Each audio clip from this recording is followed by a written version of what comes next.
안녕하십니까. 박종현 변호사입니다. 지난 영상에서는 가정법원이 양육비를 산정하는 기준에 대하여 살펴보았는데요. 오늘은 보다 세부적으로 과거 양육비를 청구할 수 있는지에 대한 내용을 다루려고 합니다. 과거 양육비 청구, 개념이 조금 생소하신가요?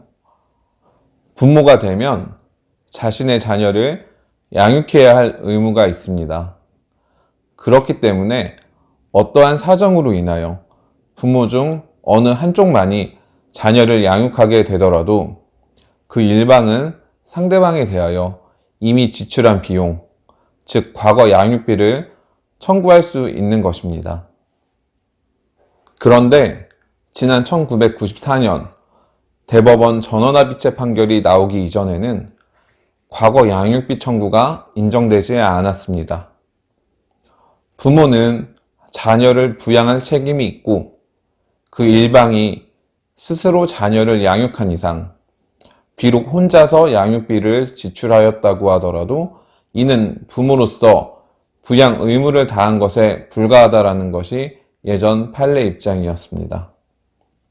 그러다 보니 오히려 부모로서 양육 책임을 회피한 사람이 금전적인 면에서도 또한 그 밖에 여러 가지 측면에서도 이득을 보는 매우 불합리한 상황이 발생했던 것입니다.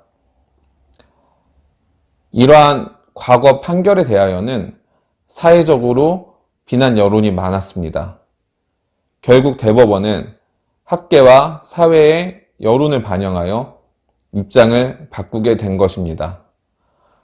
따라서 현재는 자녀에 대한 양육 의무를 다하지 않은 상대방에게 이미 지출한 과거의 양육비를 구하는 것은 어렵지 않습니다. 다만 여기서 주의할 점은 보통 과거 양육비는 적어도 수년, 많게는 10년 이상의 기간에 대한 비용을 청구하는 것이다 보니 그 상대방으로서는 양육 의무 이행 여부와 관계없이 예상치 못하게 큰 금액을 일시에 상환해야 하는 문제에 놓이게 되는 것입니다. 이러한 점을 해결하기 위하여 대법원은 과거 양육비 지급 의무를 인정하되 다만 지급해야 하는 양육비 중 일부를 차감하는 방식을 선택하게 됩니다. 그렇다 보니 반대로 양육비를 청구하는 원고 입장에서는 향후 법원에서 감액할 것으로 예상되는 부분까지 고려하여 과거 양육비 청구 소송을 시작할 때부터 보다 꼼꼼한 자료를 준비할 필요가 있게 됩니다. 가정법원은 양육비 산정에 대하여 일률적인 기준을 두고 있지는 않습니다. 그러므로 과거 양육비 청구 소송에서 원고가 이미 지출한 항목을 어느 수준까지 입증할 수 있는지는 소송 과정에서 매우 중요한 사항입니다. 더군다나 과거 양육비 중 상당 부분이 감액되고 있는 현실을 감안하며 철저한 준비의 필요성은 더 이상 강조하지 않아도 충분할 것입니다.